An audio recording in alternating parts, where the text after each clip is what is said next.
É curioso na televisão, eu me lembro que a gente é muito cioso de transmitir a informação e às vezes a pessoa vai e comenta a gravata que você está usando. Ah, mas Exatamente, a gravata não estava boa. A televisão, ela está sempre, continuamente, fazendo uma análise das pessoas. Por isso que é muito difícil mentir na televisão. Ô Boni, o que na tua vida te formou para ser um profissional tão completo de TV, que sabe de dramaturgia eletrônica? Começou tudo pela música, com seu pai caçula? Olha, começou com o meu pai, ele era calouro, gostaria de ser cantor. Mas ele se acompanhava muito bem e cantava muito mal. Ele era bom de violão, mas ruim de cantar. Ruim de cantar. Ele não queria nada de tocar violão, ele queria era cantar. Mas ele insistiu tanto nos programas. Existia um programa na antiga Rádio Cultura, ali na Avenida São João, chamado Peneira Rodini. E ele era frequentador do gongo. Ele ia lá e levava gongo. Mas continuava lá. Mas um dia chamaram ele e disse: você se acompanha tão bem, você é uma pessoa ideal para acompanhar calouro, porque você persegue o cara de uma maneira espetacular. E ele foi contratado para o regional da Rádio Cultura para participar de programa de calouro. E ele me levava lá.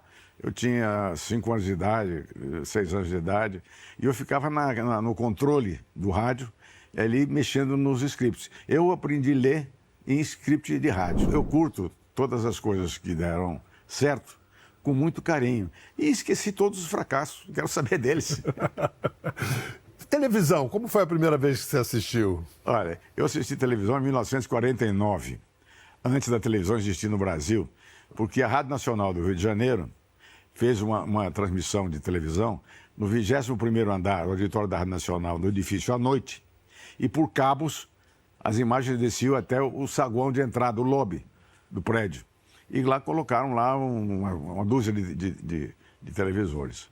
A transmissão era muito engraçada, porque não foi a primeira vez que eu vi televisão. Foi a primeira vez que eu vi como é que não se faz televisão. Porque eram os locutores apresentando, quem apresentava o programa era o César de Alencar, e eles anunciavam assim, quando ia entrar o comercial: e agora com vocês, Afrânio, o locutor beleza. E aí eu li de todos os coisas, lia o texto. Então o programa todo foi um programa de rádio, transmitido pela televisão, mas com a imaginação de que a televisão seria aquilo. Quer dizer, o rádio televisionado. O sonho era esse. Era anunciado como televisão, o rádio com imagens. O rádio com imagens, E não era isso. A diferença que tem entre um livro e outro é que aí, no primeiro livro, eu digo o que aconteceu. No segundo livro, eu explico como aconteceu. E quem fez também. Você também, passou a... Você, inclusive, dá título a cada capítulo, você dedica a alguém. Exatamente. Né? Na verdade, eu ano que vem eu faço 90 anos. Então, eu não queria ir embora sem agradecer aos meus amigos. O livro é, acima de tudo, um hino de agradecimento aos amigos queridos que estão lá. Você está lá no livro. Eu estou muito obrigado. É uma lembrança daquelas pessoas. É até um relato de algumas coisas que eu queria fazer e não fiz. Mas ele é exatamente isso aí. É um livro de agradecimento. Olha, já na página 26, o Boni narra um golpe tremendo que ele levou, tinha 7 anos de idade, ficar órfão de pai. Ele diz assim: em dezembro de 1942, voltou a ser internado com uma crise hepática devido à sulfa. Perto do Natal, o hospital o liberou para passar as festas conosco. Foi uma alegria imensa. Enfeitamos a casa e minha mãe foi buscá-lo. Eu aguardava feliz e, quando disseram que haviam chegado, corri ao encontro deles. Foi um choque brutal. Minha mãe, chorando, foi breve. Meu filho, seu pai morreu. Abracei minha mãe, não disse nada, fui para o quarto chorar. Quando o corpo chegou para o velório, não tive coragem de chegar perto. Apenas olhei o caixão à distância e saí correndo para o quintal. Corria e corria em zigue-zague, absolutamente sem rumo. Meu pai se foi. Eu jamais imaginaria a falta que ele iria me fazer pelo resto da vida. É verdade. Parece que você... Parece que você tem a cena viva na sua lembrança, né? As minhas memórias são memórias cinematográficas. Porque é o seguinte, desde pequenininho, eu costumava fazer aquele cineminha de vela em casa. Na Segunda Guerra Mundial, quando estava tudo em blackout, eu acendia a velinha para ficar ali, para ler o livro e tal. E daí comecei a brincar com com coisinhas de cinema e tal. E mais tarde eu fiquei apaixonado pelo rádio, eu acompanhava as novelas de rádio, acompanhava o Inhototico, que em São Paulo era um sucesso, acompanhava a Rádio Nacional o tempo todo, vivia dentro da Rádio Nacional. Sua vida era um filme já. Minha vida era um filme. Eu tive a sorte de, assim, aos 11 anos de idade, ter uma namoradinha que o pai dela era dono do cinema. Então, eu entrava não só de graça no cinema, como eu tinha o meu Alfredo do Cinema Paradiso, que eu ia para a cabine ver os filmes censurados para 18 anos. Né? Eu já estava na cabine vendo os filmes. Que maravilha. E ainda namorava a filha do dono. A vocação para comandar que você tem, também vem de sua mãe? Olha, isso talvez tenha sido da infância pobre que eu tive depois da morte do meu pai. Que a nossa vida era uma família remediada, as pessoas casavam e continuavam morando com a minha avó. Meu pai não deixou nada, meu pai era boêmio, tocava violão, ia fazer serenata. Deixou somente o violão, talvez a melhor coisa que ele tenha deixado. Deixou o violão. Mas a minha mãe teve que fazer bordado de bastidor, pintar fotografia, foi indo até que ela foi estudar. Então, o que aconteceu é o seguinte, eu tive que ficar sozinho. Porque ela tinha um filho de 1 ano de idade, que era o Guga, e ela tinha que se dedicar àquele filho. Então eu descobri que a única maneira de sobreviver, a minha cápsula de sobrevivência, era mandar. Ou eu mandava, ou alguém mandava em mim. Eu preferi mandar. Ela também dava broncas homéricas, que nem você ficou famoso? Dava. Negócio incrível, rapaz. Você já se arrependeu de algum esporro que você deu? Olha, eu não arrependi de nenhum. Um dia o Tarcísio Meira estava comigo na sala, e entrou um assistente de direção do Fantástico. E eu tinha mandado ele fazer algumas coisinhas para ajustar a dinâmica do programa. E ele não fez. Então, eu estava com o Tarcísio na sala, que o Tarcísio não estava marcado, o outro cara estava na agenda, e eu estava com o Tarcísio, eu falei assim, o Tarcísio, você se incomoda de sentar um pouquinho no sofá, que eu tenho que conversar com o cara aqui? Dei nele aquela bronca que não tem tamanho, né? E o cara saiu da sala chorando. Aí o Tarcísio sentou e falou, mas Bonha, por que você deu essa bronca de tamanho nesse cara? Eu digo, senão ele não faz. Eu adoro ele. Depois que ele fizer, eu chamo ele aqui e peço desculpa. Não faz. Você acha que hoje você seria acusado de assédio moral? Eu seria. Seria. Não, hoje, se eu fosse o diretor da TV Globo, eu seria preso. Nossa, caso...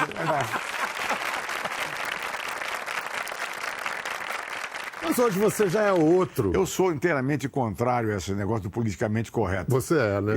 Então, porque o politicamente correto é uma censura muito grande. Porque a sociedade inteira censurando você.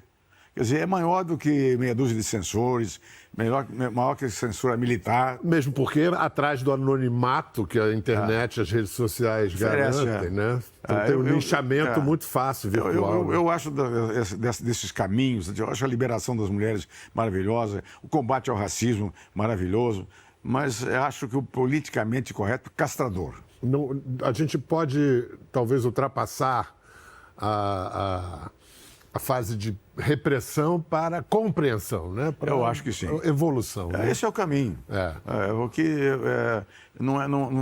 Ninguém pode dizer para mim que é feio que eu diga tal coisa. É feio que eu ofenda as pessoas, é feio que tenha racismo, isso é uma coisa horrível. É feio que eu não respeite o etarismo, né? Mas, de qualquer maneira, quer dizer, o que acontece? Não pode ser esse julgamento maciço em cima da sua... É tirar a sua liberdade de pensar e a sua liberdade de expressar. Você levou uma bronca no primeiro dia que chegou na Globo, né? Em 67. Levei. Por quê? Estava sem gravata. O Roberto Marinho fazia questão. Os diretores todos e todos os atores tinham que comparecer com gravata. Quando eu cheguei na TV Globo, lá tinham vários... Para gravar, você entrava na Globo, tinha que ter a gravata, de terno e tal, aí ia para o camarim, tirava aquela roupa, se vestia lá com quase nu, só que para fazer a coisa, mas para entrar tinha que ser de... Mas quem ganhou a briga? Você usou Eu ganhei a briga pela seguinte razão. Eu fiz um memorando liberando o traje das pessoas para entrar na TV Globo da maneira como se estivessem vestidas. O doutor Roberto foi lá à noite e aí me disse assim, você sabe que essa ordem aí foi minha. Eu digo, doutor Roberto, o senhor vai desculpar, eu contrariei essa ordem porque eu pensei que uma pessoa inteligente como o senhor jamais faria isso. Me disseram que a ordem sua, mas eu não acreditei. Quer dizer, o senhor jamais teria... Não, então faz o que você quiser. Mas olha, eu achei estranho, passei lá pelo estúdio, tinha cara de pijama, cara de camisola, tinha um cara com o cabelo puxado atrás, tinha um diretor que estava andando de sandália com o dedão de fora. Digo, doutor Roberto, eles estão dormindo aqui. Eles estão fazendo a TV Globo. Era mentira, né? Eles dormem aqui. Eles não vão para casa. Por isso que o cara está de pijama, dia e noite aqui fazendo a TV Globo. Ele disse, você acha que isso vai dar certo? Fica tranquilo, vai dar certo. E olha como deu certo, viu? Como deu certo. Escuta, você me disse uma vez que você e o Dr. Roberto tinham várias coisas em comum, entre elas a ansiedade. Vocês conversavam de política, ele sabia que você tinha sido comunista quando jovem? O Dr. Roberto sabia de tudo. Sabia de Agora, tudo. Assim, ele tinha uma capacidade muito grande de tolerar, tanto que em plena Revolução nós tivemos lá Dias Gomes, Ferreira Goulart, o Dorival Caymmi, tinha todo mundo trabalhando na empresa, e o Dr. Roberto sempre dizia para os militares, dos meus comunistas cuido eu. Então ele achava que era importante. Primeiro, Tieta. Eu estava vendo aqui, eu lembrei que uma vez perguntaram para o Tom, a gente estava falando do Tom Jobim, perguntaram qual é a sua musa inspiradora. Ele falou o deadline, o prazo. Foi a inspiração para a música do Tieta também. Tinha uma semana para estrear, não tinha nada. Não tinha nada. Prazo. E aí? Não, porque eu estava assim, estava na minha casa, era assim uma quinta-feira, a novela estreava na segunda-feira.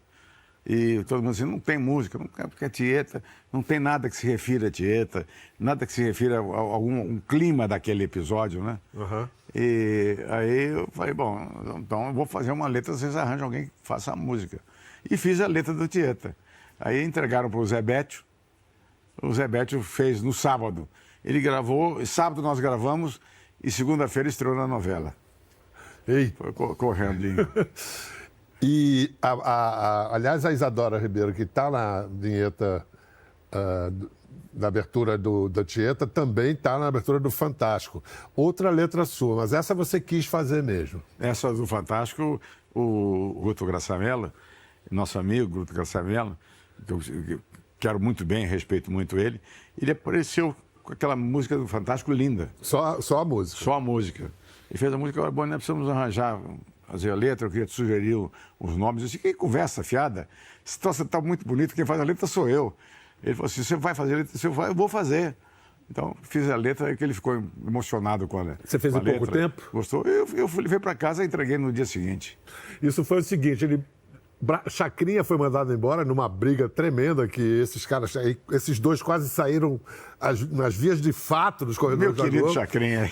Chacrinha foi para Tupi e para preencher esse domingo à noite, o Boni teve essa ideia. Vamos fazer um programa que tem toda a programação da Globo da semana em 2 horas. Era o Fantástico. Foi o Fantástico, que foi um sucesso de audiência. Maior audiência já conquistada no domingo na história da televisão mundial.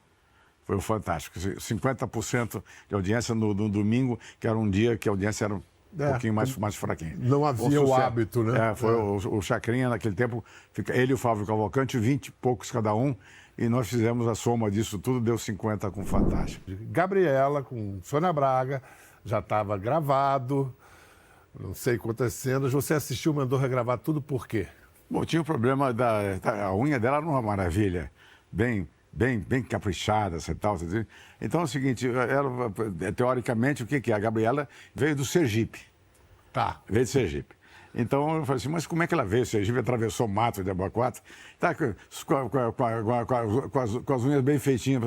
Aí o pai regrava tudo. Regrava tudo. Mas aí já aproveitei também, melhorei um pouquinho cabelo, sabe? Coisas que estavam muito assim, cenográficas no sentido de transformar o que não precisaria, evidentemente, a Sônia Braga numa pessoa bonita. Digo, deixa a beleza natural da Sônia Braga. Sônia Braga era bonita sem maquiagem, acordando, de qualquer maneira. Em qualquer circunstância. E uma coisa engraçadinha que eu vou te dizer, está aí no livro também, mas é que é o seguinte, nós levamos, o Walter Avancini foi com o Edivaldo Pacote à casa do Jorge Amado. Mas aí é o seguinte, ele recomendou muito que a gente tivesse cuidado de fazer com que a Gabriela não fosse uma ela não é uma sedutora, ela é uma sedução. Estreou, eu falei para ele, por favor, assista pelo menos o primeiro capítulo, ver o que eu tenho que corrigir da Gabriela. Ele assim, essa é a Gabriela dos meus sonhos. Pena que eu não escrevi assim. Ah, que maravilha, que maravilha. E Sônia realmente era a única que podia fazer isso.